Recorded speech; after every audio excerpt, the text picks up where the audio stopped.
Amigas, amigos, ¿cómo están ustedes? Mucho gusto en saludarles en un programa más de nuestra serie para TV Más, Radio Televisión de Veracruz. Muchas gracias. Nuestro programa Sopa de Letras, nuestra sección.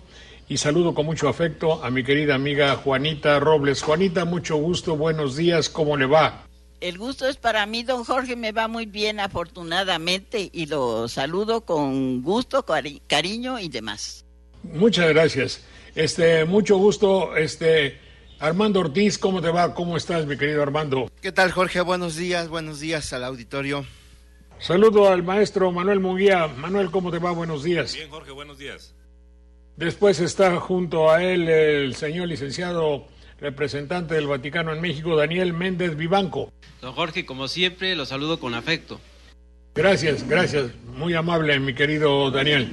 Bueno, y también está mi querido profesor, maestro de raíces griegas, de latín y de griego, José Eliud García. Mucho gusto, José, mucho gusto. Salve amiche, bona tibi dies sit. Resulta que en estas épocas nos ha sorprendido a todos esa gran profusión de información que tenemos respecto a la problemática, a todo lo que concierne a una reestructuración de los métodos que hay para algo que podríamos llamar fundamental para México, esencial. Y eso fundamental y esencial es la explotación de una riqueza nuestra, el petróleo. En lo que concierne, atañe y toca a nuestro programa, hay una serie de términos muy especiales que, bueno, sería conveniente, habida cuenta de la finalidad de Sopa de Letras, que nosotros supiésemos exactamente su significado.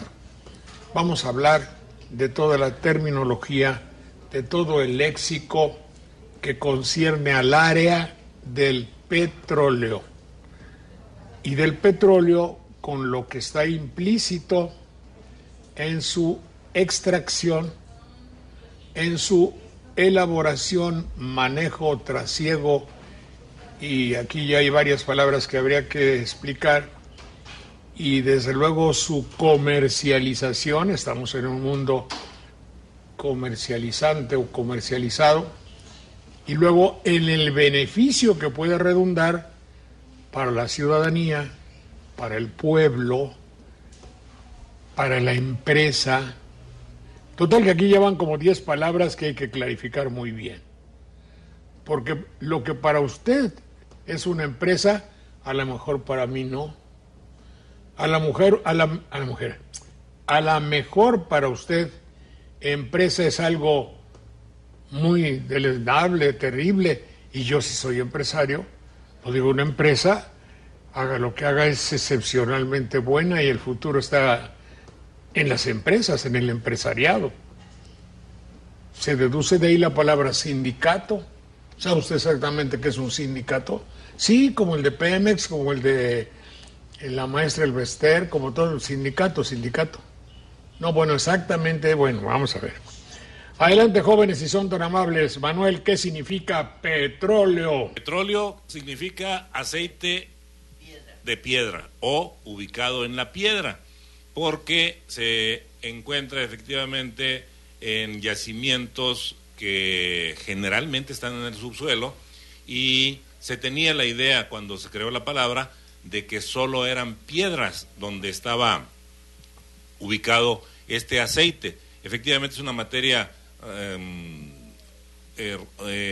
resinosa, pero tendiente a ser líquido casi siempre, aunque se han extraído de muy distintas cataduras de petróleo, hay asfalto, hay algunos sólidos incluso que son de la misma composición química, o el chapopote, y otros ha habido que brotan en los pozos como si hubiesen sido ya refinados. Es un caso curioso en algunos pozos, sobre todo del norte de Veracruz, que se extrajeron algunos productos muy parecidos a la gasolina o muy parecidos a los aceites lubricantes que se utilizaban en los motores, pero en general se extrae un líquido oscuro, bastante denso y con distintas graduaciones de consistencia. Por eso es que hay un pesado, hay un ligero, hay distintas clasificaciones. Eso es. Mi querido Eliud, Petrus, óleo y Petrus, ¿qué significa? Viene de Petra, Petre, piedra. ¿Y óleo? Oleum, ya lo decía Manuel, ¿verdad? Es aceite. Petróleo. Hay una ciudad que se llama Petra. Sí, así es. Sí, piedra. Efectivamente, y tiene la característica esa ciudad, que es hermosísima, de estar construida, estar constituida por piedra, a base de piedra. Ahora bien, Jorge, al petróleo también se le llama hidrocarburo porque si bien el nombre se origina a partir de piedra y de aceite, en realidad el petróleo su origen es más orgánico, sí. Es a base de hidrógenos y carbonos. Es muy importante lo que está comentando Armando Ortiz, porque aquí hay que traer a colación que cuando hace mención de la parte orgánica, se nos enseñó por medio de la escuela que el petróleo está constituido fuertemente por los vestigios y los residuos de la época prehistórica, en la que intervenían también la vegetación que caracterizaba a la época prehistórica, así como también de los grandes animales, los dinosaurios, que después murieron. Muy bien, entonces es un hidrocarburo y tenemos la palabra petróleo, oleoducto. Oleoducto es una de las vías por las que se puede transportar el mismo petróleo o algunos de sus derivados. Gas, por ejemplo, se puede transportar a través de los ductos, pero en ese caso le han llamado gasoducto. Y ducto viene del verbo ducere, que es conducir y llevar, trasladar. Por lo tanto, entonces el oleoducto es una vía, un medio por el que se lleva de un lugar a otro el aceite extraído del subsuelo. Debemos de subrayar que Manuel proviene de una ciudad o pueblo, de una ciudad. Ya Naranjos es ciudad, ¿verdad? Desafortunadamente es ciudad. Está como banderilla se vuelven, y con mucho orgullo. No le digas pueblo, dile ciudad. Bueno, pues si les gusta ciudad. Pero sí es un infortunio el hecho de que nuestros pueblos pequeños y bellos se conviertan en una maraña de complicaciones como tienen las ciudades. Es otro boleto. Pero en fin, en esa región es petrolero. Utilizaste el término chapapote y chapapotera. Eso explícanoslo, por favor. Sí, hay incluso poblaciones que llevan ese nombre en las regiones donde se explota el petróleo. Esto es un nahuatlismo, es Xac Popoctli, quiere decir la pasta, la resina que es aromática o que humea, sería Popoctli también en otro caso, pero no eran tan humeantes las chapopoteras, sino más bien aromáticas, se denotaban por el olor. Entonces eso quiere decir la pasta, la resina, el aceite que aromatiza. Y también de la palabra oleoducto habría que derivarlo en el prefijo óleo, que es en latín es oleum, y que equivale o se traduce como aceite. En el ámbito religioso pues existen sacramentos muy importantes como los santos óleos, la extremaunción, estos santos óleos que durante mucho tiempo se asociaron a cuando se le aplicaban a una persona que estaba ya moribunda, y que en la actualidad ha ido cambiando su uso y su concepción, porque aplicar los santos óleos no es necesariamente a una persona que está en agonía, que está muriendo, sino que es una persona que está enferma y que ejerce un efecto para mejorar por medio de el deseo espiritual, de un poder espiritual que trasciende a la persona que está enferma. Oye, el óleo de la iglesia que se usa para ungir o untar las manos de los ordenandos, ¿ese óleo es petróleo? No, ahí tiene otro componente y efectivamente, como usted lo señala, don Jorge, se coloca en las manos de quien se está ordenando como sacerdote para significar que sus manos van a tener un poder de trascendencia espiritual, de jerarquización y de mejoría espiritual. Esto sucede en una ordenación sacerdotal o también cuando se bendice en el Jueves Santo. Pero no es petróleo de las chapoboteras, ¿verdad? Se suelen extraer de vegetales. Acuérdate que hay muchísimos vegetales de los que se extraen aceites, y algunos de ellos, por ejemplo, son de almendras o pueden ser de otras semillas que son productoras de aceite. Hoy mismo, por ejemplo, se está ensayando con un fruto en nuestro medio que se llama Jatropha curcas o Jatropha curcas, de donde se está extrayendo ya combustibles con elementos disponibles en la superficie de la Tierra para evitar la extracción de combustibles fósiles. ¿Cómo se conoce popularmente esa Jatropha furca? Le dicen piñón. ¿El piñón de los pinos? No, un piñón distinto al de los pinos, es un árbol diferente, y le dicen piñón por la región de Misantla, por ejemplo, pero ya lo están empezando a cultivar en terrenos incluso más bajos. Ajá, no se da, por ejemplo, en el Cofre de Perote. No tan alto. Entonces Banderilla debe ser un lugar excepcional para sembrar piñón. Aquí se podría cultivar, según dicen los especialistas, Jatropha. ¿Y esa Jatropha es árbol o es arbusto? Es un árbol. Entonces tarda mucho tiempo en producir. Dicen que en unos 3-4 años comienza a producir. Sería muy interesante saberlo. Tempoal han establecido un campo experimental y ya están produciendo, creo que suficiente semilla para de ahí obtener combustibles que están usando ya para vehículos.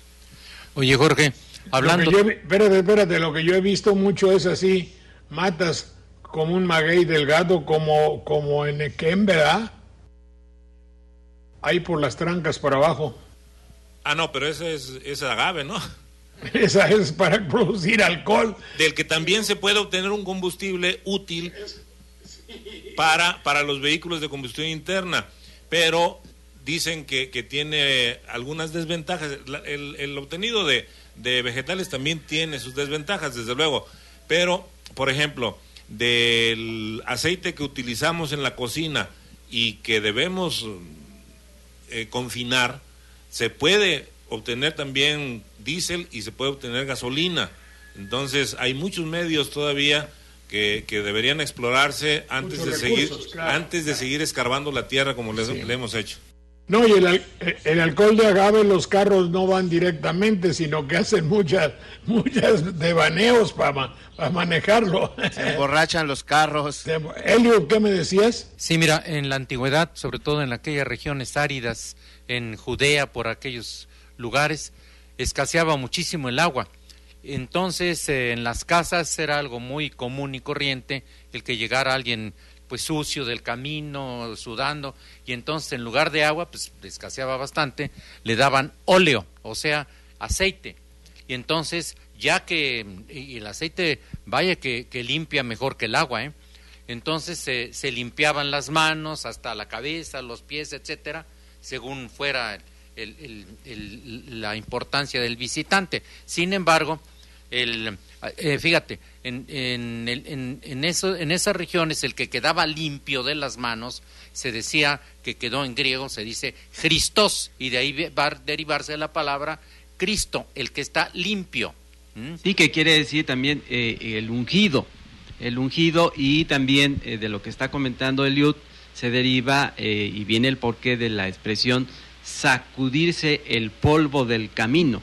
Sacudirse el polvo del camino significaba precisamente limpiarse con el aceite gran parte del cuerpo para poder entrar purificado también a la casa en aquellas regiones. Aunque también esa expresión en una de las parábolas de Cristo significa repudiar la tierra que se ha visitado.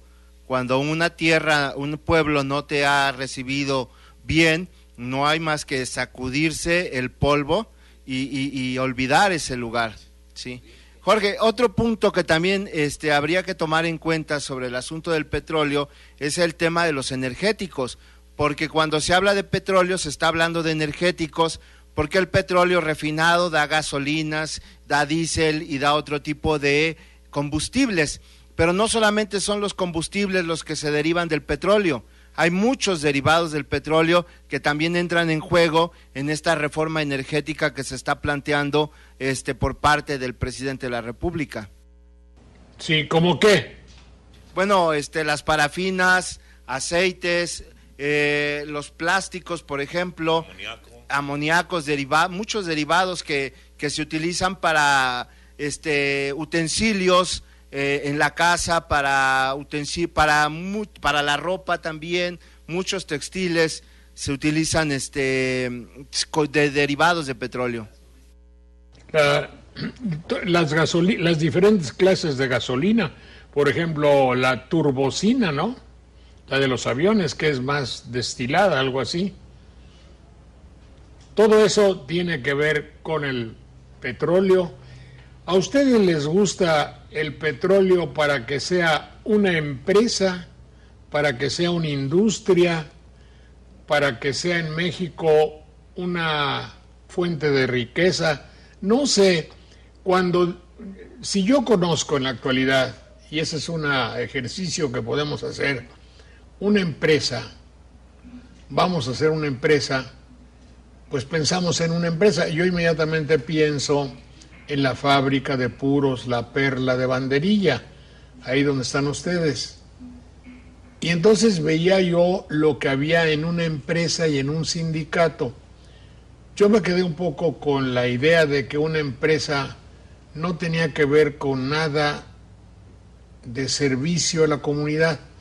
En un momento más continuamos para decirle a ustedes cómo debemos llamarle exactamente o qué sería lo apropiado. En un minuto volvemos.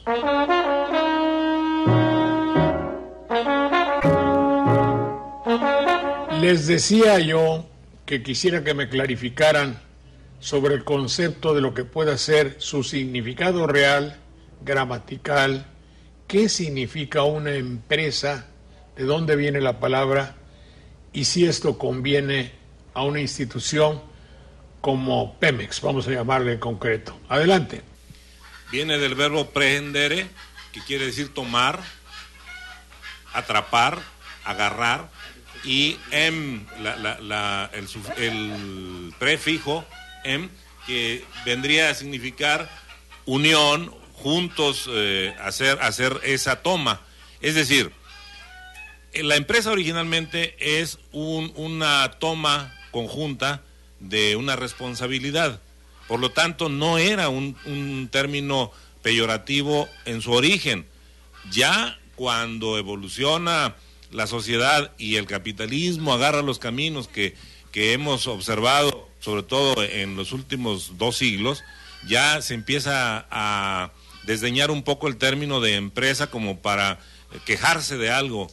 Es que tal actitud es una conducta empresarial, como si la conducta empresarial fuese solo encaminada al lucro. Por eso es que se comenzó a desdeñar un poco. en su origen no tiene ninguna connotación despectiva, sino simplemente de colaboración, es decir, tomar juntos un riesgo, tomar juntos una responsabilidad, tomar juntos un trabajo. Y se podría decir, Jorge, que la explotación de los hidrocarburos sí es una empresa, porque se ponen de acuerdo para lograr un mismo fin, que es precisamente sacar de la tierra estos elementos que pueden transformarse, y de la transformación de estos productos viene entonces la industria, porque industria es precisamente eso, tomar materias primas para transformarlas y lograr con ello un beneficio comercial. Y efectivamente, don Jorge, en el discurso empresarial es donde se puede ver cómo se ha ido separando de su sentido original al que aludía Manuel Munguía la palabra empresa. Yo estoy recordando de que uno de los pioneros en el discurso empresarial en México, Miguel Ángel Cornejo, con sus escuelas de excelencia, decía que la palabra empresa venía de emprendedor, de tomar la iniciativa, y lo asociaba con creatividad, ¿no? Es el discurso empresarial muy propio de ese ámbito.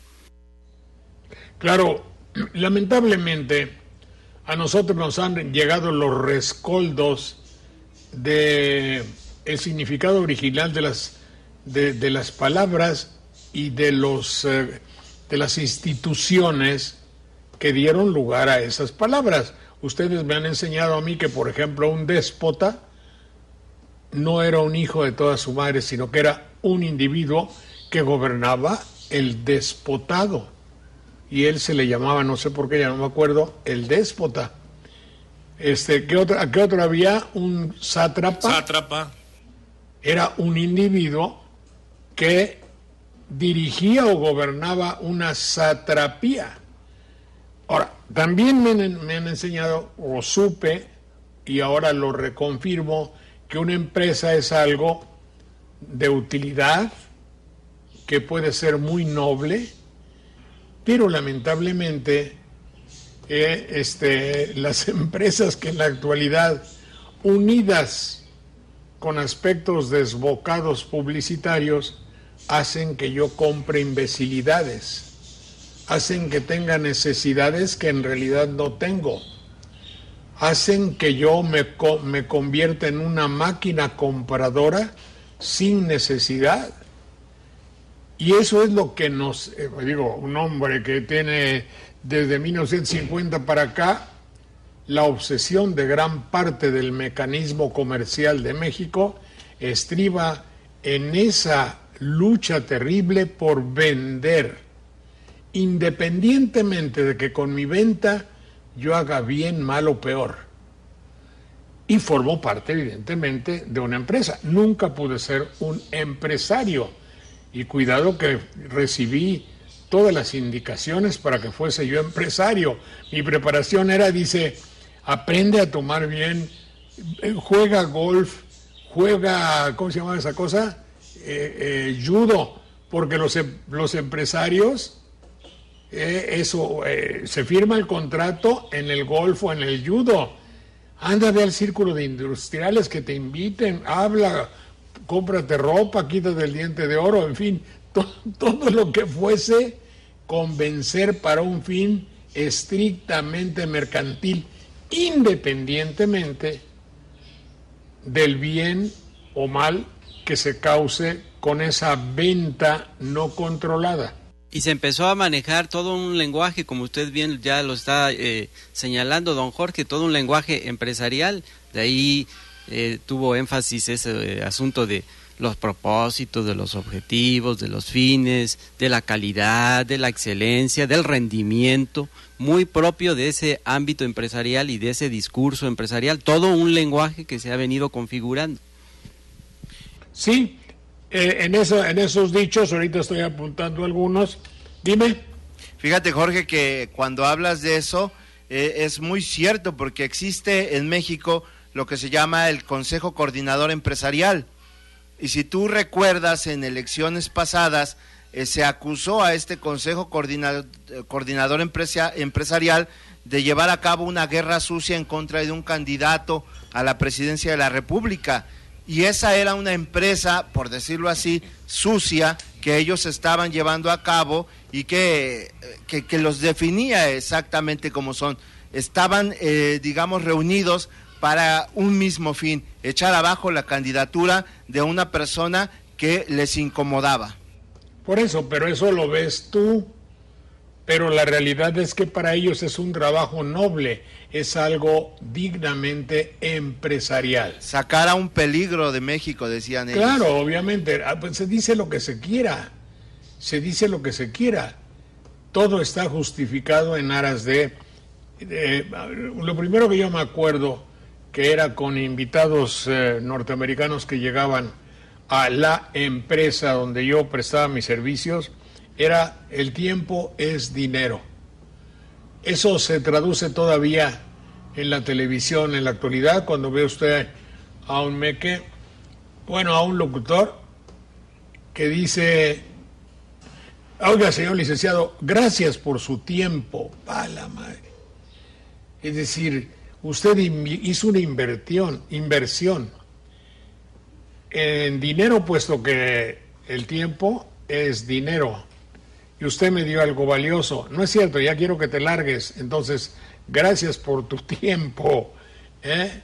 Luego llegaron otros, todavía lo dicen, luego llegó otro que me decía: the name of the game is money. El nombre del juego es dinero. Era para vender justamente un aceite para limpiar los motores. No me acuerdo cómo se llamaba. Pero entonces yo me di cuenta, el nombre del juego es dinero. Fíjese, don Jorge, que es tan preocupante esto que estamos platicando, que hasta en el ámbito educativo lo ha tocado, ¿no? Entonces, en el discurso educativo actual se habla de manera reiterada, que ya hasta choca, la educación por competencias. Y entonces, si usted analiza eso de la educación por competencias, es un lenguaje educativo que sale íntimamente ligado del ámbito empresarial. Y lo que se quiere es crear precisamente una mentalidad consumista, empresarial, con base a destrezas en los alumnos y en los maestros. Y están desdeñando, esa es la parte preocupante, están desdeñando todas las demás opciones o alternativas que ha tenido la historia de la pedagogía y de la educación con el paso del tiempo, y están cayendo en una posición fundamentalista y dogmática en aras de la educación por competencias. Algo le ha pasado a este país, Jorge, porque fíjate que con respecto a esto de las empresas y las industrias, hay un cuento estupendo de Bruno Traven en ese libro que se llama Canasta de Cuentos Mexicanos, que el cuento se llama Canastitas en Serie, en donde se explica bien la mentalidad que teníamos o que tenían muchos mexicanos ante el asunto de las empresas o de la fabricación en serie de productos.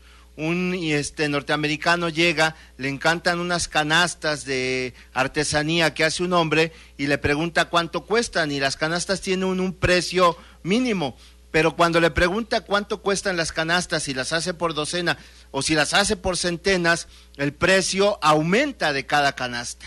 Y el empresario, con su mentalidad norteamericana, le dice: pero deberían de costar menos si te estoy pidiendo muchas. Y el mexicano, el hombre, el artesano, le dice: no, porque en cada una de ellas le tendría yo que ir imponiendo el espíritu, el trabajo, y si hago muchas, les voy a ir restando a cada una de esas canastas eso. Entonces era otra mentalidad la que se tenía en los tiempos de 1920, 1930. Claro, eso desde luego. Te voy a contar otro cuento, porque a mí no me vas a apabullar con cuentos. Y estaba yo comprando en La Joya un zarape para un niño, y le digo: oiga, quiero un zarape pero de lana. Aquí está, es de lana. Era la dueña de la empresa de la venta de zarapes. Y ¿quién me garantiza que es de lana, yo me llevo me lo vende usted como de lana, pero a ver quién va a saber. Dice, sí, yo lo puedo engañar a usted y decirle que eso no de lana, bueno, que es de lana y no lo es. Digo, pues sí, a ver cómo se demuestra, a ver, le quemamos con un cerillo, como algo, una prueba. Dice, no, señor, dice, yo lo puedo engañar a usted, pero yo no me puedo engañar, yo soy quien las hace. Yo me sentiría muy mal si lo engaño a usted. Fíjate, esa directora de Christian Dior o de Versace o eso, o de cualquiera de las tiendas, de todo. No, pues si lo que te importa es dar pacotilla que no sirva. La señora era una noble y dignísima empresaria porque no quería engañar. Y la empresa no desdeña lo engañoso en nuestros días. Y cuando te dice un empresario, vamos a examinar costo-beneficio, es decir, ¿qué tropelías tenemos que hacer para que nuestro costo sea mínimo y nuestro beneficio máximo? Independientemente de la calidad del producto, puesto que ya los actuales medios publicitarios nos indican cómo era la filosofía del joven Valentín Pimstein, que era un ideólogo de todo esto. Nadie ha perdido dinero bajando la calidad de su producto. Eso lo decía para programas de televisión, pero puede aplicarse. Ya dijimos que el nombre del juego es dinero. Luego también lo que ha habido, que leí como una de las principales características de la unión de México con otros empresarios, es el hecho de decir que todos vamos a ganar. Pero el concepto ganar, como el concepto mover en la actual política de México, debe de ser examinado, porque no se puede ganar a como de lugar, ni se puede mover no se puede mover algo o conmover. Yo quisiera que ustedes examinaran un poco sobre eso que les digo, ganar y mover a México. Adelante. A ver, don Jorge, ahí también está sucediendo eso porque les preocupa el término de las utilidades. De ahí que en la reforma energética manejen, usen como parte también de ese discurso de convencimiento y de persuasión una especie de producción compartida en la que estarían recibiendo los beneficios de esas utilidades tanto quienes han formado parte de la infraestructura de Pemex como los inversionistas particulares que se estarían incorporando. Y muy relacionado con esto de la ganancia está el asunto que hace un momento Daniel decía sobre el asunto de las competencias. Fíjate que para ser competente, hombre, lo elemental es que se necesiten conocimientos. Ahora, ¿cuáles en concreto? El español y la lógica, es decir, hablar correctamente para pensar correctamente. Entonces, pero si eso lo quitamos de la educación y ponemos nada más ser competente en, no sé, en poner tornillos, en lo que tú gustes y mande, ¿verdad? Pero necesitan conocimientos fundamentales, repito, que es sobre todo, y vuelvo a insistir, en el español y la lógica. Sí, la competencia y las maquiladoras van muy paralelas. Alguien puede ser muy competente en lo que hace, pero no por eso puede tener una finalidad noble, digna y con valor. Digo, Caro Quintero no se puede negar. Si tenía 7,000 empleados sembrando marihuana, pues qué envidiable sería. Pero para Fox, por ejemplo. Entonces, sí, no puedes negar que es competente. Un muchacho que a los 28, 30 años hace un emporio agrícola y además teniendo que vencer y corromper a todo un Estado. Dije Estado, ¿verdad? Dije Estado. Sí. Pues eso es lo que fue, ¿no? ¿No podría ser de otro modo? Tiene que ser competente, tiene que ser En palabras mexicanas o tradicionales en Veracruz es ¿cómo diría yo? ¿Cómo se diría allá en Veracruz una persona que a los 28 o 30 años dirige una empresa de 7,000 empleados para sembrar alguna cosa y sacar un producto? ¿Qué cosa es? Un triunfador. Acá diríamos que es un chingón. Terminado en gom, ¿verdad? Es un chingón, desde luego, no tiene vuelta de hoja. ¿Y saben lo que yo haría? Yo le diría, mira, ya hiciste mal al país. Ahora aquí tienes la cantidad de lo que tú tienes y lo que tienes, pero ahora vas a sembrar maíz, hijo. Sería una reciclar sería. ¿Qué es reciclar? ¿Se puede reciclar un hombre? Sí se puede darle vuelta. Ciclar es dar vuelta y reciclar es volver a girar, es decir, darle un giro a su vida. Por eso, si él sabe, a ver, ¿lo han hecho algún secretario de Estado de Agricultura? No. Si cuando les regalan 5 vacas les cobran por el pie de cría que les dieron. Volvemos en un minuto, por favor.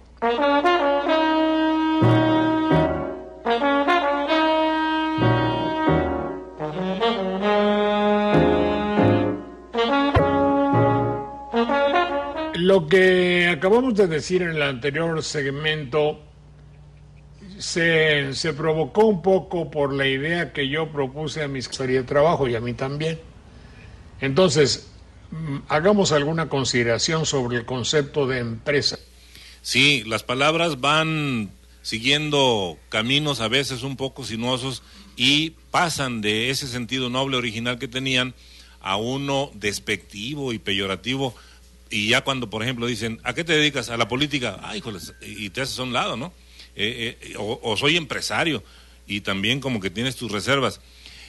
Hay empresas, por ejemplo, no porque nuestros grupos indígenas sean un dechado de virtudes, pero por ejemplo en la zona de la Sierra Norte de Puebla, hay una empresa de indígenas que se llama Tosepan Tetatanisque, que se dieron a la tarea de unir esfuerzos, es decir, de emprender algo, y que comercializan bien su café, sus textiles, ya piden precios justos para sus canastas, sombreros o lo que hagan, y ahí hay un ejemplo de cómo una empresa bien administrada y repartiendo justamente los ingresos puede funcionar en beneficio de la colectividad. Entonces lo que ha sucedido es que 12 años después, digamos, o un poco menos de la expropiación petrolera, ya volvían a operar empresas extranjeras en México, o algunas que con nombre en castellano en realidad eran prestanombres de empresas foráneas, y se fue echando por tierra la idea de la expropiación original, aunque ahora se diga que se retoma palabra por palabra lo que don Lázaro había dicho en el 38, o un poquito después, cuando ya se hizo la reforma legal. Entonces, los términos se van contaminando de la misma actitud que nosotros tenemos ante ellos, y por lo tanto hay que revisar.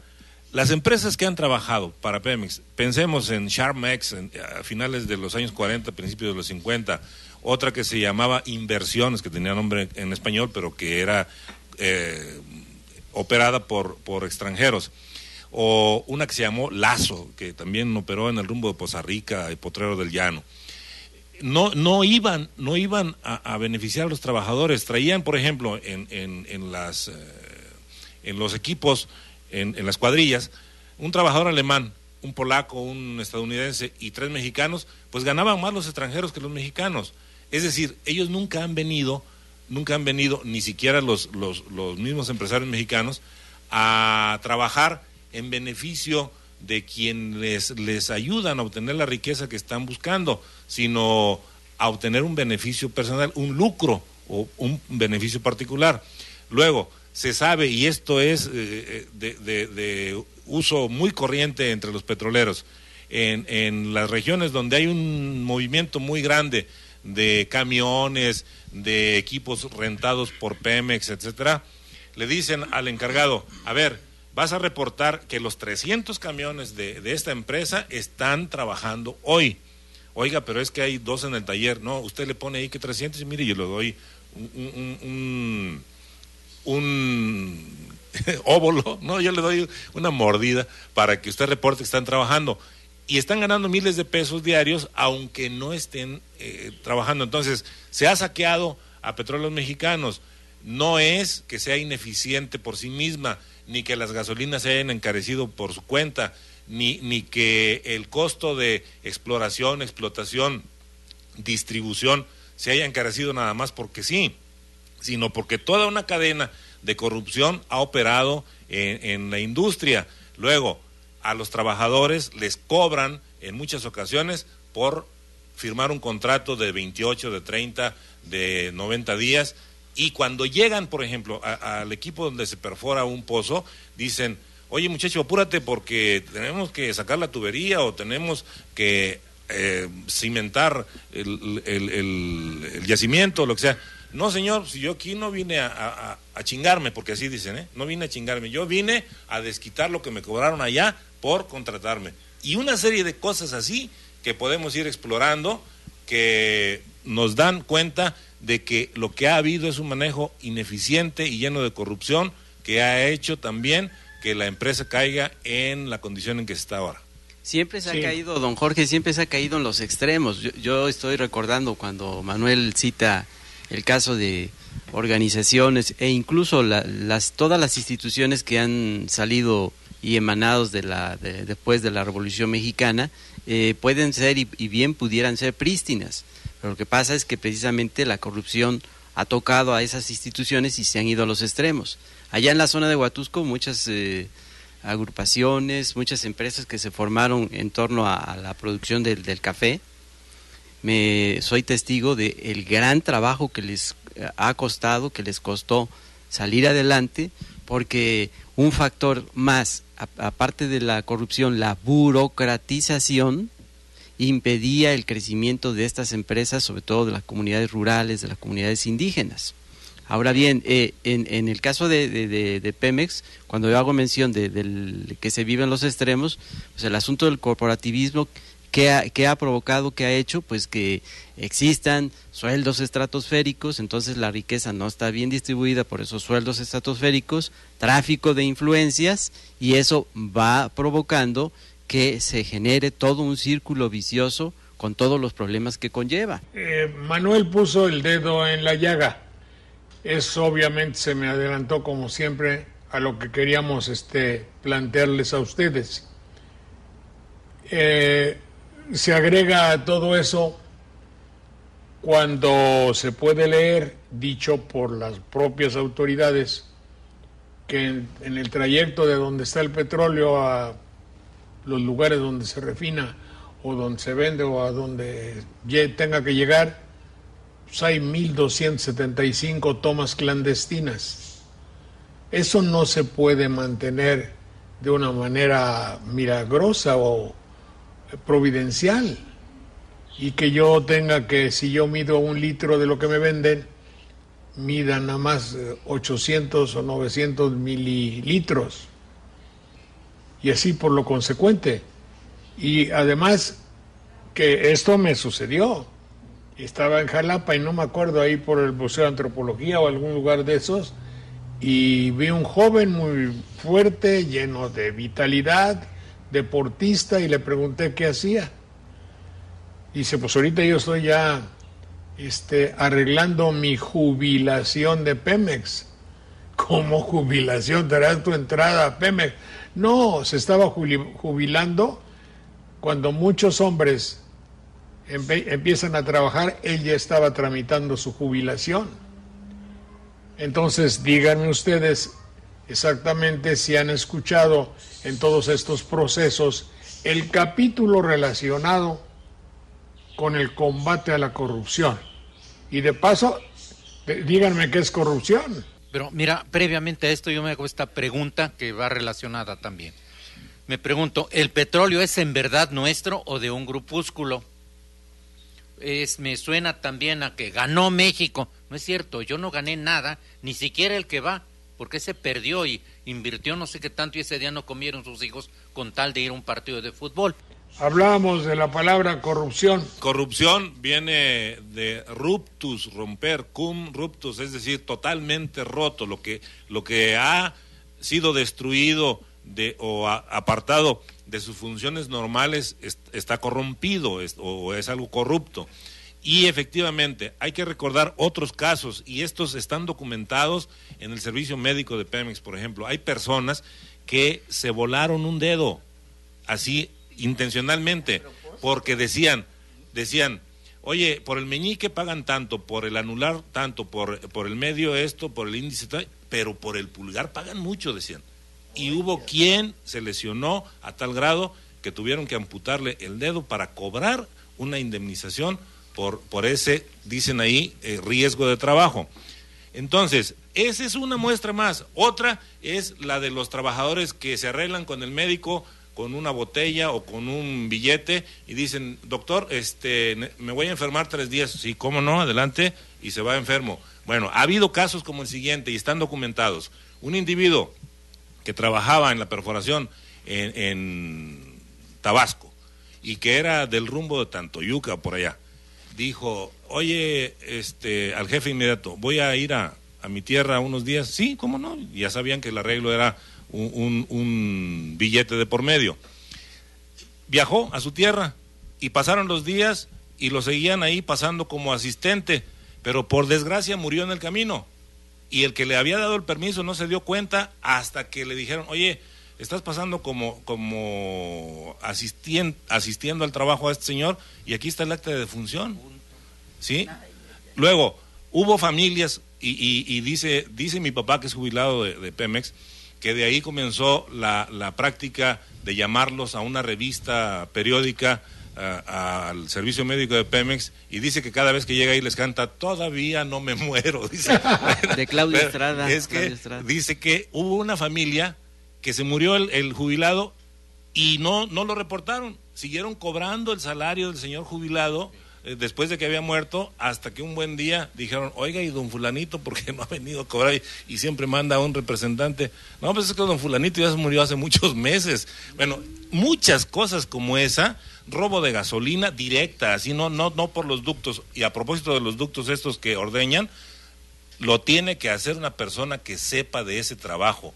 Necesariamente ahí están implicados trabajadores de Pemex. Los demás, que somos neófitos en ese asunto, no sabemos hacerlo. Lo saben hacer los técnicos de Pemex. Entonces, ahí hay que poner atención en los mismos trabajadores. Así que el saqueo viene de muchas partes, y no se diga de la dirigencia sindical, que se aprovechó de un 2% que cobraban por cada contratista que trabajaba con la empresa, de beneficios para viajes como los que ahora se acaban de anunciar, de regalías para la compra de edificios, vehículos y muchísimas actividades presuntamente deportivas a veces, que no quedaban más que en fotografías para inaugurar un campeonato que ya se desarrollaba por cuenta de los mismos jugadores, etcétera.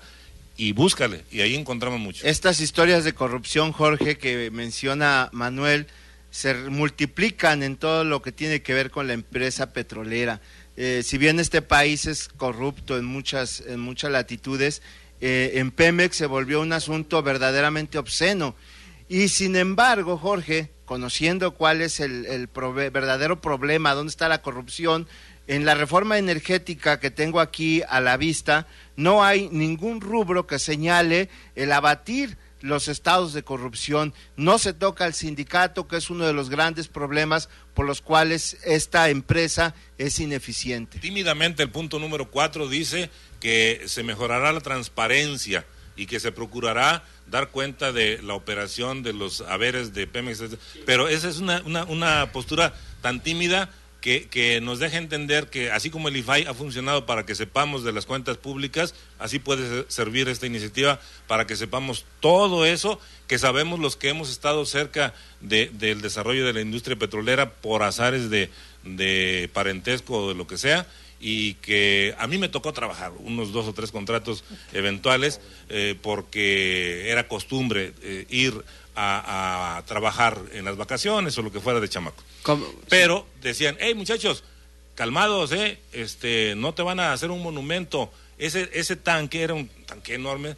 Dice, es chamba para una semana, ustedes lo están terminando de lavar en 2 días, por favor. Dice, no se aceleren tanto.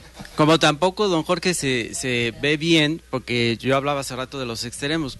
Uno de los aspectos que ha estado contemplando la reforma energética, leía yo, es que por el lado de la inversión privada, los inversionistas privados que participarían en el proceso de producción compartida, en materia de utilidades y de ganancias se llevarían algo así como del 64%, y un 38% o menos quizá sería para el pueblo de México. Eso es una situación completamente desigual. Esto quiere decir también que si hacemos un balance de todo lo que se ha estado gestando, cómo se ha conducido Pemex en sus dirigencias, la corrupción ha venido asociada también con la mala administración. Me quedo pensando en el régimen de López Portillo, cuando se conoció el famoso boom petrolero, y que decía López Portillo, ahora nos tenemos que preparar para administrar la abundancia. Sí, ¿cómo no? Pues, nunca llegó eso. Bueno, a ver, permíteme. Yo quiero hacer un paréntesis, no un paréntesis, sino simplemente subrayar un poco que el hecho de decir esto que no dice la televisión capitalina, eso se los puedo a ustedes asegurar. Esta misma mañana yo hablaba de que cuando el presidente salió a decir el plan de reforma petrolera, energéticos, todo un día, 24 o 48 horas, la información, la antorcha de la información para iluminar el pensamiento gubernamental y a México, la llevaron esa antorcha los locutores, y no hubo uno solo que pronunciara la palabra que nosotros tenemos a flor de labios. Y quiero decir, no estamos haciendo una crítica al gobierno, estamos colaborando con ellos de una u otra forma para decirles, como decía mi tío, épale, se te está pasando, se te está olvidando, no dará buen resultado, porque si algo falla y algo truena, pero si el pueblo lo sabía, hay una sabiduría íncita en el criterio popular. Íncito me lo enseñaba Ernesto de la Peña, Hay adentro del pueblo de México algo que sabe, y aunque no lo pueda decir, no lo olvida.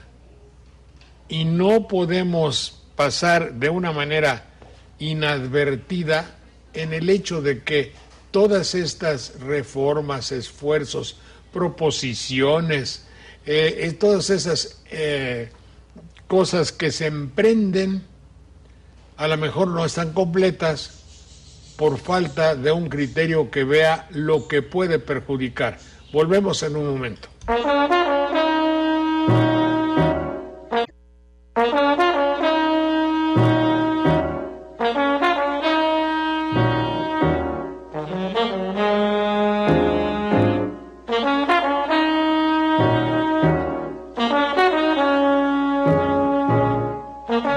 Bueno, pues entonces queda pues señalado que discutimos la calidad, las características, la magia que existe en las palabras, y hoy nada más dejamos subrayados que hay empresas que no tienen la idoneidad que fuera deseable. ¿Qué quise decir con la idoneidad? Idóneo, que quiere decir lo que se ajusta, se adecua a una condición deseada, pues. Fíjate, Jorge, que yo acabo de hacer una diferencia en un artículo entre lo que es ideal y lo que es idóneo. Y lo que es ideal de repente resulta ser lo inalcanzable, lo más apto, lo más adecuado. Lo idóneo es cuando se consiguen, digamos, con respecto a personal, a las personas más adecuadas para un fin ya predeterminado. Si tú tienes un objetivo bueno o malo, consigues a las personas idóneas, a las más adecuadas para llevar a cabo ese fin, lo que no quiere decir que sean las más ideales. Sí, si quieres fijar, por ejemplo, la idea de las bondades de una reforma, pues le dices ya iba a decir nombres, pero bueno, a cada uno de los voceros que se han contratado por sí mismos o por llamado del poder público y dicen, oye, es que fulano dice que esto es un atraco, el atraco del siglo, no sé qué. No, una mentira repetida 100 veces se convierte en verdad. Y entonces, nada más dicho contrario sensu, una mentira repetida desde el ámbito que sea, muchas veces también parece a veces verdad, aunque no lo sea. No, sigue siendo mentira, eso es indiscutible. Respecto a lo ideal o lo idóneo, fíjate que te voy a contar una anécdota, si no se me quema la lengua. Estaba yo en Grecia y una de mi guía o mi persona que me acompañaba me llevó a un anfiteatro hermosísimo, donde desde la última fila, o así, del último lugar allá, donde correspondería a las galerías, alguien hablaba y yo hablaba en el escenario y nos escuchábamos perfectamente, sin levantar la voz. Estaba hecho y sonorizado naturalmente por los arquitectos de la antigüedad, de manera que nos oyéramos perfectamente. La belleza del lugar, lo esplendoroso de la ruina aquella y el sonido, dice, imagínese usted, aquí se cumplió en tal época, en tal fecha, el concepto de lo ideal. ¿Y qué ese concepto de lo ideal que era? Este escenario, no me acuerdo el nombre del escenario, María Callas y Smetana dirigiendo la Sinfónica de Berlín, cantando el no sé qué de Verdi, oye, pues todo estaba hecho lo óptimo, lo mejor, y todo daba como conjunción lo ideal. Me explico, ¿no? Me gustó mucho porque ahí comencé a entender perfectamente qué cosa es el ideal de algo. Es decir, no hay mejor. Adelante, por favor. Sí, a veces la unión, como decíamos, no es precisamente para propósitos de beneficio colectivo y serán los adecuados, ¿sí? Es decir, les van a dar los resultados que buscan, pero no es que vayan a ser benéficos para otros. Usted tocaba en el segmento anterior algo muy importante que lo quiero asociar con un ejemplo en el caso del Banco Vaticano, don Jorge. A ver, ¿es una empresa o no es una empresa? Es una empresa, pero lo más curioso y lo que está lleno de contradicciones es de que como empresa se supone por donde viene desde donde viene que debería ser prístina, debería tener esas características. Sin embargo, no es así porque observemos todo lo que ha sucedido sobre todo desde la época de Paulo VI hasta estos momentos, y lo ha acompañado a esta institución toda una cauda de corrupción, de problemas indignos a la hora de conducirse. Es cierto que no todos participan en ese ámbito de corrupción, pero al menos sus principales dirigentes sí lo han hecho. Cito un ejemplo, y un ejemplo de lo más reciente. La colocación como funcionario principal del Banco Vaticano de un elemento que se supone ha sido de las confianzas del Papa Francisco, pues está inmerso en el escándalo porque inmediatamente por aquí empieza su gestión, sale a flote el tráfico de influencias, sale a flote el enriquecimiento ilícito y el dinero no muy bien recibido de agentes que éticamente no merecen la atención ni la aceptación. Por tal motivo, los fines del Banco Vaticano, ahí voy nuevamente a la cuestión prístina, los fines del Banco Vaticano que deberían ser supervisar el manejo adecuado de las obras religiosas, supervisar de manera adecuada y conveniente el apoyo a las iglesias en el mundo, que se encuentran distribuidas en el mundo, pues se desdeña, sufre una distorsión por esos malos manejos. Es más, el Banco Vaticano en esa cauda de noticias que no le favorecen, ha llegado al extremo de conducirse con una cierta autonomía en que se han pasado por encima de la propia jerarquía del sumo pontífice. Ahí está como ejemplo y como prueba el libro, que es toda una investigación acuciosa y bien fundamentada, del periodista y vaticanólogo Gianluigi Nucci. Bueno, lo que me estás diciendo es que también en San Juan Azaire, es decir, el concepto de darle supremacía a lo terrenal, a lo monetario, a la ganancia, al tiempo es dinero, aleja de las finalidades. Y ahora, visto desde otro punto de vista, hay 50% de mexicanos que necesitan y claman con los ojos angustiados para decir: Pemex, ven a ayudarnos. Te rogamos, oh señor Pemex, que traigas para el pueblo de México una sonrisa de felicidad, de alimento, de educación. Y eso no puede ser, puesto que instituciones empresariales de carácter mercantil no lo han permitido. Lo que dice Manuel, como testigo fundamental de la corrupción en alguna institución mexicana, y todos sabemos de muchas, es el óbice, para que México no pueda emprender, ya que les gusta el término, no pueda emprender un camino ascendente de su vida.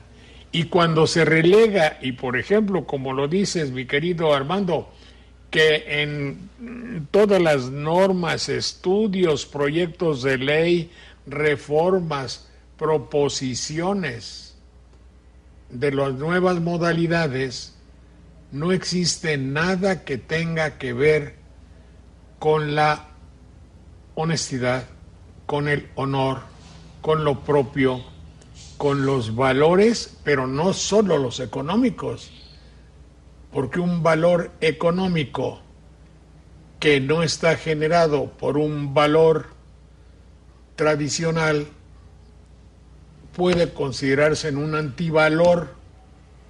Es decir, si yo me voy a dar una mordida para que me jubilen a los 38 años gozando de plena salud, estoy logrando algo que me va a beneficiar, pero que no está de acuerdo con la ética. ¿Qué dije cuando dije de la ética, mi querido Eliud? Del ethos, costumbre, pero más que costumbre es las normas que aceptamos consciente y libremente y que pues en algunos casos, ¿verdad?, no se pone a la práctica.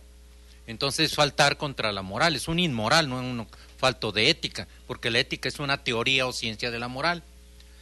Mira, hace un rato... Manuel, entonces se puede decir que todas estas proposiciones que se emprenden en México serían, desde luego, han olvidado la ética, ¿es así o no? Un conjunto de inmoralidades, y se oye bonito, mejor que ética, es un eufemismo. Hace un rato había dicho... Por eso, pero cuando tú dices algo le falta ética, Manuel... Sí, es que se ha diferenciado entre ética y moral, aunque podríamos decir que se refieren a lo mismo. Ética como la teoría, como la parte que norma la actuación, y la moral ya como la actuación misma. Por eso se habla más de inmoralidades que de faltas de ética.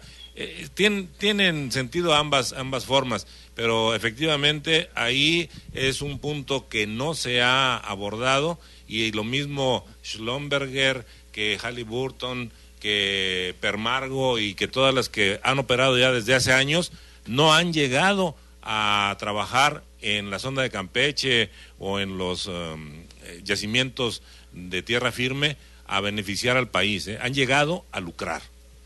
Jorge, hace un rato decías tú que también en San Juan hace aire. Yo recuerdo que cuando era chico aquí en Jalapa había un dicho que decía así: donde quiera se cuecen habas y en el infierno habitas.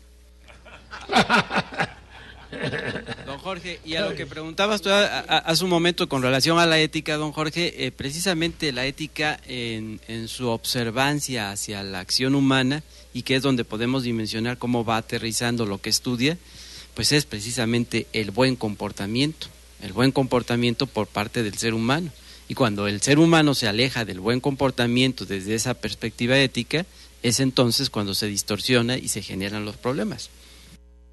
Bueno, son ustedes muy amables. Vamos a otro fragmento de nuestro programa. Juanita Robles, mucho gusto. Cuénteme tantito sobre las palabras que no debemos olvidar y que de una manera insistente tienen que estar presentes en nuestro programa de TV Más, para decirle al público: fíjense que antes decíamos cosas que ustedes hoy ya no dicen. Adelante, Juanita.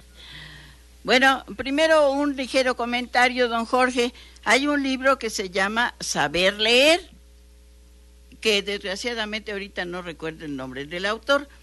Entre otras cosas dice que se lee para informarse, instruirse y hasta para entretenerse. Creo que los escritores hacen a veces solo divertirse. Hace algunos días escuché parcialmente un artículo del amigo Magno García Marrero con el tema Darle vuelo a la hilacha. Escribir en base a una frase tan común requiere, no cabe duda, pues imaginación. Bueno, ahora aquí unas palabras de poco uso. Yagual. No sé si algunos de ustedes todavía la recuerden, se me hace que no. Es un rodete que se pone Yagual. en la cabeza. Un rodete que se pone en la cabeza para llevar una canasta, una caja, algo. Yahuali, que quiere decir circular en náhuatl. Sí, para cargar algo en la cabeza y que ese algo, sea una cubeta, sea algo de que con el peso pueda lastimar un poco, pues entonces se pone ese rodete, yagual. Mecapal, ese sí lo hemos oído más seguido y hasta hemos visto, o algunos conocimos al famoso, Juanote, Ajá. que no soltaba su mecapal. Era un tipo especialísimo aquí en Jalapa, si se dijera hasta hermoso, con aquella fuerza, con aquel grosor que tenía en sus brazos, y creo que andaba muchas veces hasta descalzo, lo hacía por comodidad. Entonces, mecapal es una cinta ancha de cuero o fibra que lleva una cuerda en cada extremo para que los cargadores colocan en su frente el mecapal y ya de ahí acomodan la carga. Feriar. Feriar es cambiar un billete o una moneda por fracciones. Un billete, digamos, de a 100 pesos, o creo que ahora hay de 200, ¿verdad? Pásame la feria. Dice. Es así, también existe. No traigo feria, decían antes, ¿verdad? No traigo feria, sí, que son las monedas chicas. La morralla también, Juanita. ¿Cómo? Morralla. La morralla también, así se le llama. ¿Qué significa? ¿De dónde viene, Manuel? Tiene relación con el recipiente donde se suele llevar. ¿El morral? Sí. Morral. Sí, son fracciones que se llevan ahí en una pequeña bolsa. Para ya llevarlas por separado. Mandado. El mandado es un arcaísmo. Lo que se adquiere en el mercado. Se dice, voy por el mandado. Voy por el mandado. A ver, permítame, Juanita. Eso debe ser de la colonia, donde los cuasi esclavos mexicanos teníamos que hacer lo que se nos mandara. No digo que todavía, no, ni mucho menos. No, pero el mandado era, yo creo, que la serie de encargos que el amo le hacía al esclavo. Sí, el origen es un poquito más remoto, aunque sí nos llegó, desde luego, con los conquistadores que llegaron al siglo XVI. Y luego, por suerte, ya Sí. fue cambiando un poco. Sí, mandatum es un contrato originalmente, en virtud del cual una persona instruye a otra para que realice en su nombre y representación. Ya se acordaron de la Carta Poder. Sí. La Carta Poder es un mandato, ¿sí? Entonces, también es un mandato la representación pública. Cuando decimos el primer mandatario, no queremos decir el que más manda originalmente, sino el que más debe obedecer, porque Claro. recibió un mandato popular. Balandronada. Una habladuría, ¿verdad? ¿Cómo? Un hablador prepotente. Una dice bravuconada, algo pretencioso que utilizaba pues algún, pues ahora diríamos algún chavo con esa pretensión. Gracias, Juanita. Espérame un momentito, por favor. ¿Morral es un nahuatlismo? ¿Lo sabes, Manuel? Morral. No tengo certeza de que sea nahuatlismo, ¿eh? No, A ver, permíteme un segundo. ¿Morro no es hocico? es hocico, es extremidad, es punta, pero y morro también quiere decir pequeño, sí, desde luego a los niños se les dice también morros y por lo tanto Perdóname. no creo que sea habría que ver, Manuel, por qué en la antigua, hace muchos, bueno, a mí todavía me tocó ver que a las bestias a los caballos, a las mulas, así, les ponían un morral, es decir, en el morro una bolsa con maíz al caballo para que fuera comiendo. Ay, qué Sí, bonito. sí, se le ponía para no desenjaezarlo.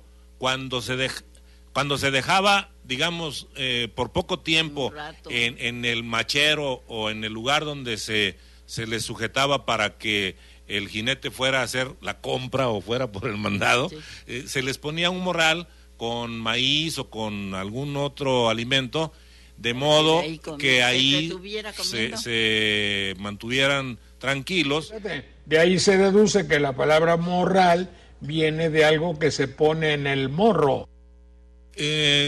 O en un extremo, sí, tiene que ver con morro, desde luego, la raíz es morro. Y el extremo es, puede ser en la cabeza, puede ser en el hocico, puede ser en diferentes partes y viene a resultar como una especie de cavidad o un recipiente. Morro es español. Es de origen más bien vascuense. Bueno, pero en fin. Muchas gracias, volvemos en un minuto.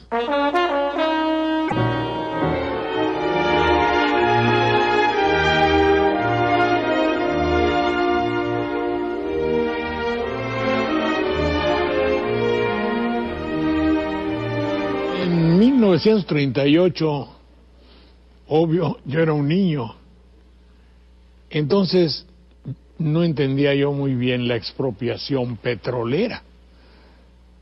Pero el abuelo, el tío, mi papá, la maestra, mi mamá, pues el único medio de comunicación, teníamos un viejo periódico en Jalapa que se llamaba El Tema de Hoy, pero yo todavía no sabía leer bien. Estaba comenzando. Y lo único era el radio. El radio parece que lo veo con su ojo mágico, y eso que ahora se conoce por el mundo, esas declaraciones sobrias, secas, de Lázaro Cárdenas, las conocí en el momento aquel. Y ver los ojos llenos de lágrimas de todo el mundo, eso me conmovió. Pues, ¿qué será? ¿Qué será que el viejo tabaquero de la fábrica de puros golpeaba en la mesa diciendo, eso está muy bien, eso es lo que había que hacer?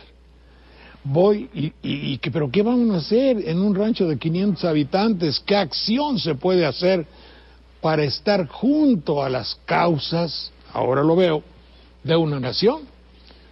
Pues lo único que me acuerdo que golpeando en la mesa dijo, voy a mandar un telegrama.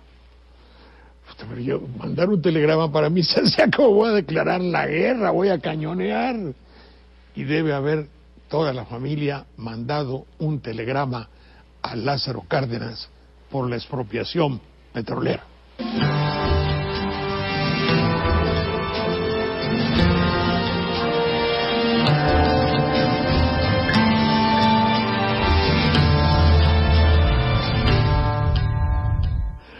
Amigas, amigos, mucho gusto en saludarles en este programa que con mucho placer y entusiasmo hacemos para Canal 11. Muchas gracias. Nos acompaña el queridísimo maestro César Garizurieta, de gran prosapia. Su padre, el tlacuache Garizurieta, forma parte del anecdotario del siglo pasado, en la política, en la docencia y en la diplomacia. Gracias, César. Él hereda las condiciones del padre y es maestro universitario, profesor de amparo en la universidad y un testimonio fiel de la reciente historia de México. Muchas gracias, César. No, al contrario, muchas gracias. Está también con nosotros Manuel Munguía, compañero de Sopa de Letras, lo cual significa algunas décadas, cuando niño aún llegó al programa y hoy ya perfectamente ubicado dentro de la cultura, ¿qué vamos a decir? De la filología, de las letras, del conocimiento, de la gramática, de todo lo que a mí me falta, él lo sabe. Gracias, mi querido Manuel Munguía, de Sopa de Letras, gracias que estás con nosotros. Jorge. Es de la región petrolera, también una de las causas por las cuales te invité. Y mi queridísimo Pavel Granados. Pavel, mucho gusto, gracias Jorge, que estás con nosotros. Gracias. Él hizo algo excepcional, es un investigador nato y ha hecho una obra extraordinaria para la vida y la obra de Agustín Lara junto con Guadalupe Loaesa. Conoce, obviamente, todo el movimiento musical de México. Quien conoce la música de México, podríamos decir que conoce gran parte de la historia de nuestro país. Pues yo creo que sí, porque está reflejado todo. Claro, está reflejado en la música, y más cuando los medios de comunicación no lo habían deformado todo, tanto, ¿verdad? En aquella época la comunicación era por la música.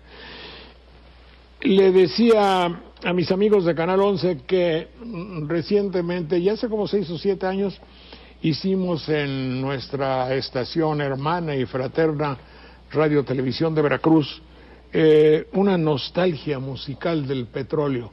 ¿Qué significaba eso? Pues eso que decimos, oye, en aquella época se cantaba a las cosas de México, se cantaba lo que acontecía, un modo de comunicar eran las canciones, no eran los noticieros, eran las canciones. De ahí el corrido. Y el fenómeno extraordinario y el hecho verdaderamente fuera de serie de la expropiación petrolera, pues tocaba las fibras más sensibles del mexicano. Recuperábamos algo nuestro que estaba perdido. Eso merece una canción y un disco. Entonces hicimos la nostalgia musical del petróleo y como pudimos, que no es tan fácil, investigamos un poco acerca de qué canciones se habían cantado y cómo había estado, qué hicieron los compositores. Muchos de los compositores eran sensibles, pero no los compositores de la sociedad de autores y compositores, hay que decirlo, ni los comerciales. Era el pueblo quien hacía los corridos y las canciones y las narraciones y la bola, que era una especie de composición muy compleja y bellísima. Si les parece a ustedes, escuchamos una primera parte y a ver si tú te acuerdas. Sí, como no me acuerdo de parte de ese canto, sí. Que sirve para dar la introducción junto con las palabras de Lázaro Cárdenas que dieron lugar a ese rescate nacional de nuestro petróleo. Es el corrido del petróleo. Escuchemos algunos acordes y a ver si nos acordamos, y ojalá usted lo cantara en casa. Se expide el siguiente decreto. Artículo 1. Se declaran expropiados por causa de utilidad pública y a favor de la nación la maquinaria, instalaciones, edificios, oleoductos, refinerías, tanques de almacenamiento, vías de comunicación, carros tanques, estaciones de distribución, embarcaciones y todos los demás bienes muebles e inmuebles de propiedad de las empresas que a continuación se enuncian. Compañía Mexicana de Petróleo El Águila, Sociedad Anónima. Compañía Naviera San Cristóbal, Sociedad Anónima. Compañía Naviera San Ricardo, Sociedad Anónima. Huasteca Petroleum Company. Sinclair Pierce Oil Company. Richmond Petroleum Company. California Standard Oil Company. Compañía Petrolera El Agui, Sociedad Anónima. Compañía de Gas y Combustible Imperio. Consolidated Oil Company. Compañía Mexicana de Vapores San Antonio, Sociedad Anónima. Sábalo Transportation Company. Clarita, Sociedad Anónima. Y Cacalilao, Sociedad Anónima.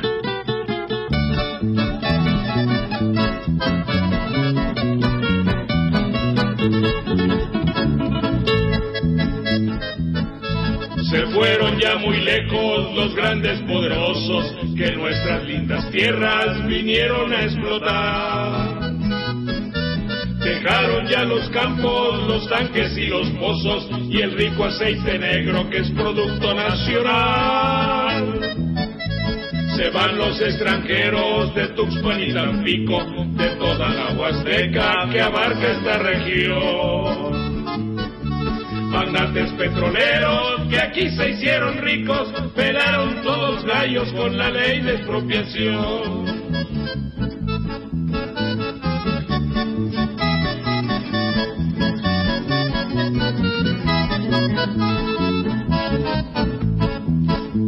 Con su águila descalza, vestida de chinaca. Se notaba como que habían venido a profanar, dice aquí. ¿Qué dices tú de toda la esencia? Cuando dice, ya se fueron, estemos alegres, hemos recuperado lo nuestro, se van los extranjeros de Tuxpan y Tampico.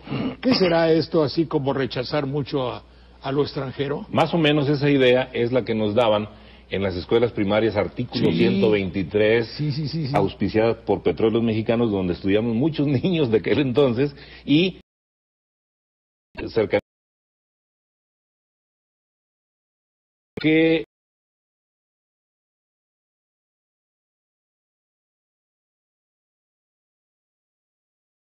decreto de expropiación llamada El Agui, otras de El Águila, de la Huasteca Petroleum Company, y también algunos esqueletos de refinerías y otras instalaciones que hubo en Cerro Azul, en La Laja, en Naranjos, en Poza Rica, en toda esa región, en Ébano, San Luis Potosí, y no se diga en el sur de Tamaulipas.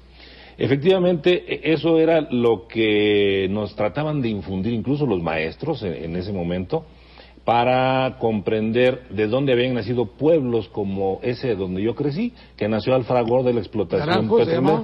Naranjos, sí, muy próximo a Cerro Azul, que es de la misma región, y en donde las familias eran preferentemente trabajadores de Pemex y formaron una cultura muy especial. Pemex? ¿Perdón? Ya había Pemex. Ya, Pemex se funda después de la expropiación. Había un charrito con las piernas así. Sí, que merodeaba aquí en las instalaciones centrales en Marina Nacional y que era como un emblema en las entradas de muchos. Porque andaba montando a caballo y bajaba de caballo. En la realidad no usaba un sombrero del tamaño como con el que se le representaba. Sí era cascorvo, pero creo que tiene también, si lo enfocamos por ese rumbo, relación con la idea que les quedó a los empresarios extranjeros cuando sobrevino la expropiación, que pensaban, enseguida nos van a volver a llamar, porque ni tienen la tecnología ni los conocimientos suficientes para sacar adelante la industria. Sin embargo, hay ejemplos heroicos en Poza Rica, en Ciudad Madero, en toda la faja de oro, de personas que habían aprendido con los alemanes, los holandeses, los británicos, los estadounidenses, que ya conocían el trabajo y fabricaron incluso en los tornos de todos estos campos las herramientas necesarias y sacaron adelante la industria. Aquella música reflejaba el palpitar de un país. Yo me acuerdo de aquella época, la música de las películas. Los tríos excepcionalmente, la música de Agustín Lara, que era lo que cubría por medio de la radiodifusión, luego los corridos, el trío Garnica Asensio. Claro. Lucha Reyes. Reyes. Todo eso era la música de nuestro tiempo y reflejaban el palpitar de un país. Creo que ahora sea muy difícil decir qué música representa a México. Quede como pregunta, ¿qué se tocaba Pavel como investigador musical en 1938? Bueno, pues era como tú lo dijiste al principio, era la supremacía de la radio y todo lo que se oía en México se oía gracias a la XW y a otras estaciones, ¿no? Pero ahí tuvo mucho cuidado el general Cárdenas, porque junto con el general... No muchas, XB. Bueno, y locales, ¿no? Que ya había bastantes. Claro. Pero el general Mújica, que era el secretario de Comunicaciones, y Lázaro Cárdenas trataron de, no sé si de legislar, pero sí hubo una, se impuso frenar, bueno, el jazz, porque trataron de que no se tocara, les dejaron un porcentaje de un 12-13% de tiempo al jazz, a la música extranjera, y sobre todo se trató de que se oyera música mexicana. Y fundamentalmente lo que se ayudó muchísimo, porque el general Cárdenas, en toda su gira presidencial, que fue a lo largo de 1934, contrató un mariachi, al mariachi coculense de Cirilo Marmolejo, y se lo llevó a su gira todo el año para que cantara con ellos en las giras. Claro, era un mariachi sin trompeta, eso pasó no había después, trompeta. Y se los llevó, y cuando ganó la presidencia, fueron los del mariachi a verlo a Los Pinos, y le dijeron que querían trabajo, y él les dijo claro que sí, y los contrató como trabajadores del departamento del Distrito Federal en Garibaldi como músicos, pero contrató hasta a los niños del mariachi, o sea que les dio trabajo a niños de 12, 13 años para que siguieran, y ahí se instauró pues esa tradición de que el mariachi estuviera en la plaza de Garibaldi. Algo más, lo cual alentó para que después Silvestre Vargas y Román Palomar vinieran a la Ciudad de México con sus respectivos mariachis. Exactamente. Claro. Bueno, pues eso fue ahí. En las escuelas, nuestra querida amiga, ¿cómo se llamaba la señora Vázquez? Doña Cristina Vázquez, en sus últimos años, la invitamos al programa por conocedora de la materia musical de esta época y cantó algo verdaderamente extraño, digo yo.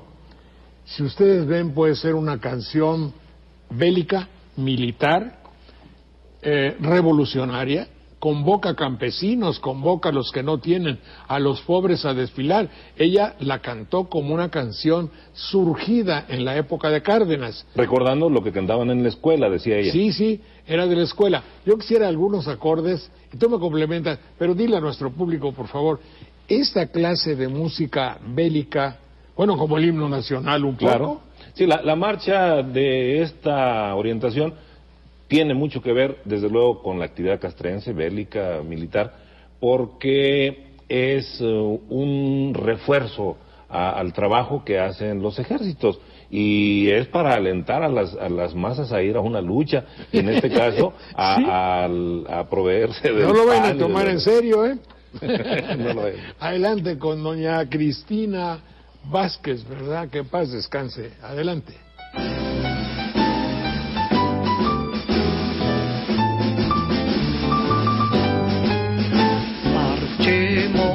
Con la cara de frente al sol, lanzando a los aires cantos de guerra y libertad, llevando como emblema en la lucha, en aras de redención a la igualdad.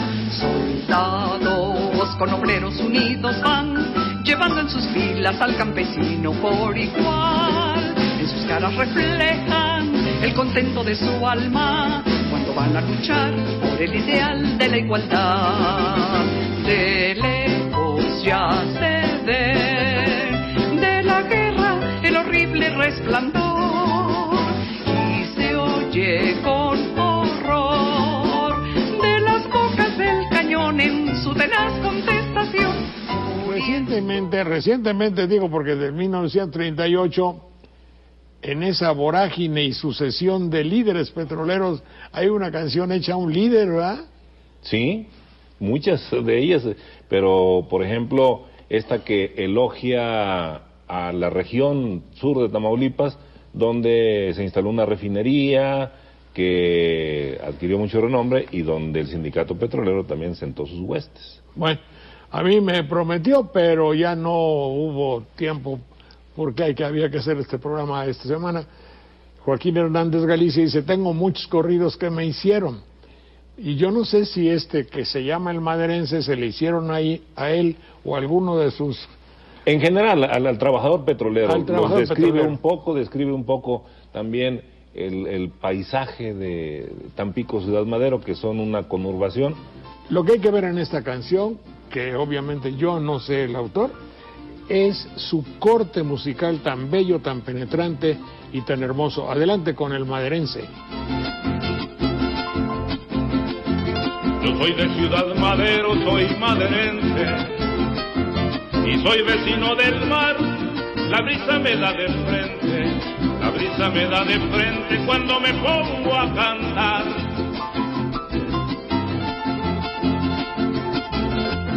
Soy vecino de la barra cerca del río, lejos de la bocana donde tengo yo mi hogar, alumbrado por la luna y el faro del Miramar.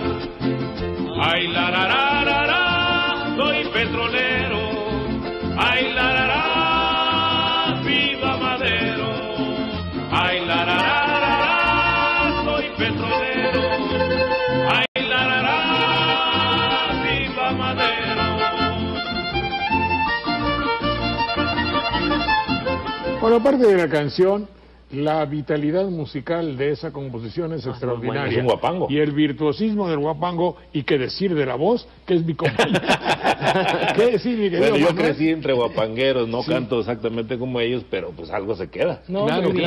En Naranjos es tierra de guapangueros, sí. Es la Huasteca. Pueblos nacidos al fragor de la explotación petrolera, pero que reciben la influencia de la cultura de la región. Es que nosotros somos más huastecos que jarochos, en realidad Cierto. somos huastecos.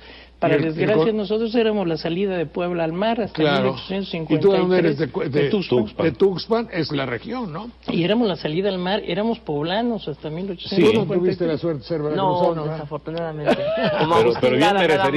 Pero bien merecería hacerlo. Merecería hacerlo. De Tlatlauqui. De Tlatlauqui, Puebla. Sí, fíjate. Como el papá de Agustín Lara, él era de ahí. Sí, Tlatlauquitepec. Tlatlauquitepec.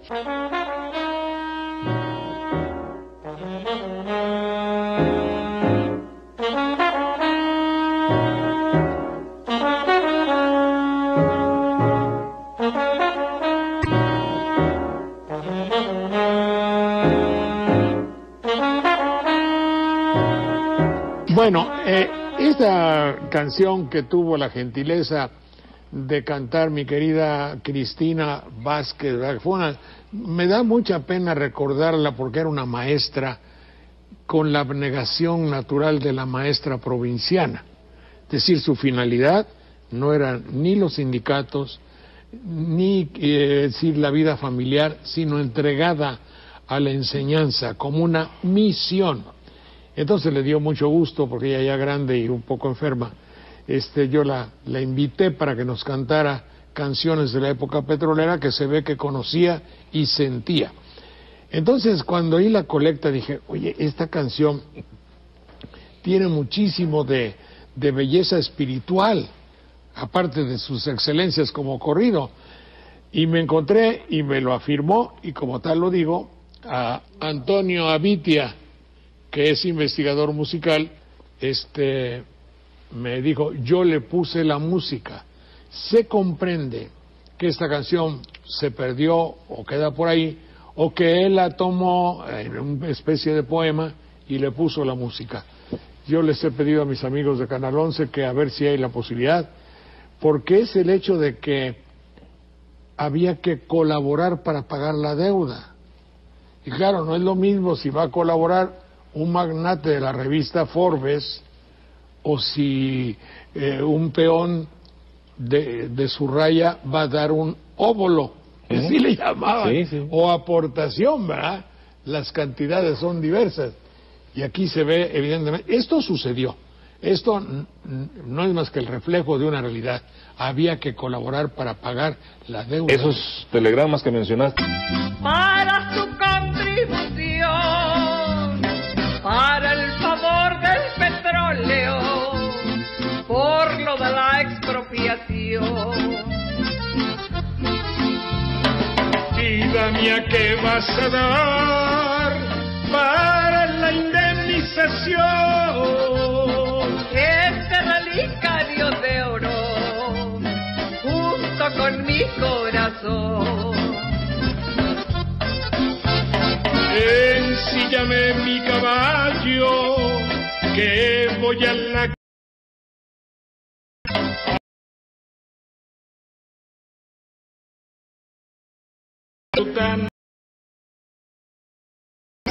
Hermanita de mi vida, quítate tus avalorios, que con eso ayudaremos a pagar lo del petróleo.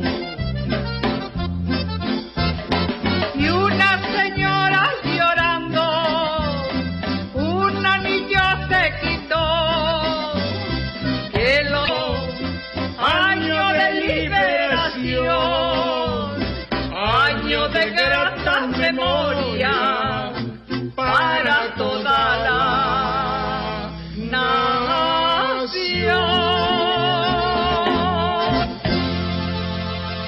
Creo que sea un hermosísimo poema. Sí, muy propio emotivo, del ¿no? romance y del corrido, que es la narración de los acontecimientos. Pero eso sucedió, Sí, ¿verdad? claro, eso ocurrió. Hay fotografías, hay películas y hay narraciones de personas que vivieron en esa época. Y a propósito de narraciones que se refieren a eso y a momentos anteriores, hay que recomendar la lectura de Los Veneros del Diablo, de un guatemalteco llamado Jorge García Granados. Otra novela, otro libro llamado Dogeni el Cruel, que habla de un gambusino que vino después a explotar el petróleo a la Huasteca, de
Camaradas, va corriendo el corrido del petróleo.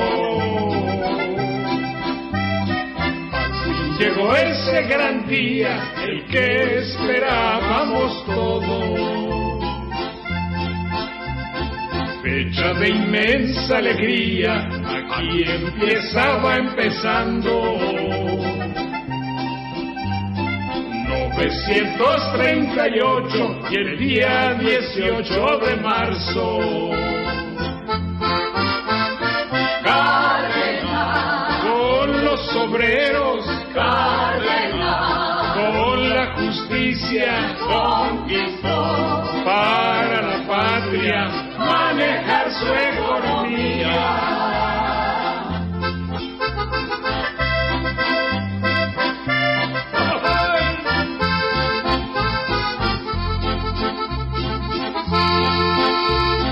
Se habían empeñado todas las empresas extranjeras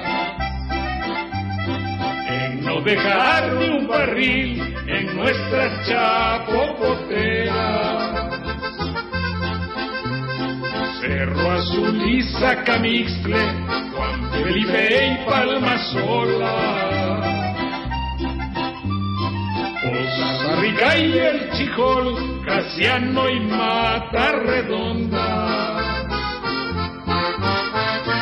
Cárdenas, Con los obreros, Cárdenas, con la justicia, conquistó para la patria, manejar su economía. Ya me acordé que este corrido nos lo enseñó doña Cristina. Sí, ella misma nos lo enseñó. Era ella cardenista de corazón entero. Para ese programa también hicimos algo que ilustramos allá de una manera, suele hacerse en los programas, desde uno que se llamaba Laboratorio del Arte, y no les digo el año porque me van a sacar cuentas, pero hacíamos algo que podría ser literario para ilustrarlo de una manera conveniente. Entonces, nuestra región de Veracruz, y yo frecuentaba tus tierras por allá, Palmasola, la hacienda de los Atliscos, el cerro de no me acuerdo qué, 24, que era un pueblo que se llamaba así, todos los pueblos de por ahí, y entonces ir a los arroyos, me decían, mira, es que esta es una chapopotera. ¿Pero qué es una chapopotera? Pues sale el petróleo. Ay, hijo de la mañana, pero ¿cómo va a salir petróleo? Sí, ahí no te metas porque te vas a manchar, te vas a ensuciar. Y ahí está, con colores así como arcoíris, se nota. Y, no, es que pasó un carro, un camión. No, estaba donde no había carros ni camiones. Era un lugar donde había chapopote y se hacían positas, que no le llamamos positos, sino positas de niño. Entonces, eso era recordando a los viejos veracruzanos como Lízar, Zubide y todos ellos. Germán. Claro. Sí. ¿Qué eran? Eran los estridentistas. Poetas y... hacían cosas. Sí. Bueno, ahí le van agarrando. Madre, el petróleo vuela. Mira, está cubriendo los árboles. Son como pedazos de noche que llegan a los árboles. Los tordos instalan sus refinerías. Madre, el arroyo está negro. Hay flores sonriendo a la orilla del arroyo, pero el agua hace positas como espejo oscuro. Parece que el arroyo es zapote negro, fíjate. Las arpas del Huapango salpican un arcoíris de aceite. Las torres escriben en la tarde su eterna sinfonía petrolera con tinta de chapapote y alfabetos ilegibles. Mamá, voy al río. No te vayas a ensuciar de petróleo, niño. Ni comas tantos mangos, ni guanábanas, ni caña de azúcar, ni moras, ni capulines. La niña tiene en sus ojos 2 grandes gotas tristes de petróleo que me miran el alma. Muy bien. Muy bonito. Gracias. Mi querido Manuel, si eres tan amable de sacar una conclusión de este nuestro ensayo, programa dedicado a una parte muy sensible que debe serlo así para todos los mexicanos. Pues desde que un geólogo mexiquense, don Ezequiel Ordóñez, les dijo a los buscadores de petróleo que sí era factible explotarlo comercialmente, comenzó buena parte de esta historia. ¿Cuándo fue eso? En 1906 o 7 más o menos, y hay una placa en un puente de un lugar que se llama San Diego de la Mar y Mamey, del municipio de Tamalín, que recuerda a don Ezequiel, porque él les dio como luz verde para entender que sí había una riqueza en el subsuelo. Después vinieron todos los contratiempos que padecieron nuestros antiguos dueños de los predios, que son bien narrados por Jorge García Granados, que fue un excelente escritor guatemalteco, cuando les decían, quiero comprarle su lote, su terreno, dice, no lo vendo, dice, se lo voy a tener que comprar a la viuda, decía. Y así ocurrió en muchas ocasiones, una historia trágica. Por eso tituló él su libro Los Veneros del Diablo, para recordar un poco los versos de López Velarde. En fin, historia que se ha cantado, que se ha escrito, que se ha disfrutado en buena parte porque sí generó riqueza, pero que se ha padecido también por todo lo que ha acarreado y que merece una atención especial porque aun cuando las nuevas tecnologías se tendrán que ir empleando en sustitución del petróleo, en este momento de la historia, todavía sigue siendo un factor importante para la economía. Muchas gracias, Manuel Munguía. Pavel Granados, si eres tan amable. Jorge, pues creo que ha sido una lección además de patriotismo de este programa. Estoy seguro que los que estuvieron viendo este programa van a salir un poco enaltecidos porque sentí que era muy legítimo estas letras, además el hecho de que hayan sido compositores populares ha sido una refutación de unas declaraciones que dijo Vargas Llosa cuando vino a nuestro país, que el nacionalismo era el peor invento que tenía el ser humano. Pues aquí César nos acaba de dar una lección contra eso, y creo yo que ha sido importantísimo, una lección musical de arte y de lo que puede hacer un país, lo cual es muy emocionante. Gracias, Pavel Granados. Mi querido César Garizurieta. Pues simplemente que notemos cómo el hecho de que haya habido un presidente que luchó por su pueblo, que luchó por su país, hace que no pueda el olvido apoderarse de él, es decir, trascendió. Ojalá los políticos actuales entiendan esto, entiendan que dinero lo pueden tener o no lo pueden tener, pero la única forma de salvarse del olvido es luchando por su país y por su pueblo. Muchas gracias, César Garizurieta, el Tlacuache 2. Y que me perdone, no tomen a mal que le digamos así, fue un apodo histórico, ¿sí o no? Así es, además, Manuel no me va a dejar mentir, pero el Tlacuache en la mitología náhuatl es el que le roba el fuego a los dioses para entregárselos al humano. Muy bien, muchas gracias. Y vamos a concluir. Quisimos en aquel programa, y está en nuestro viejo disco ya agotado,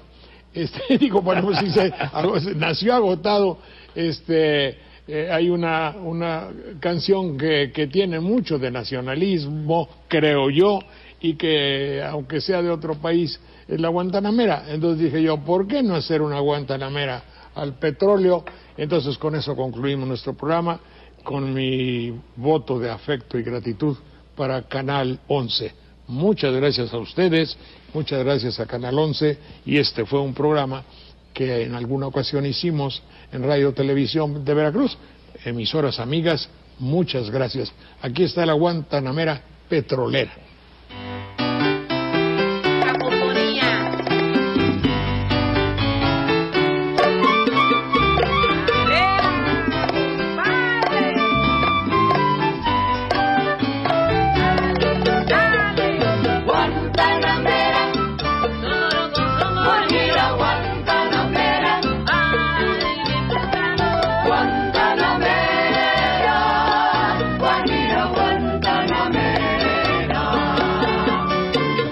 Soy un hombre sincero de la región petrolera. Yo soy un hombre sincero de la región petrolera. Me he convertido en guerrero para defender mi tierra.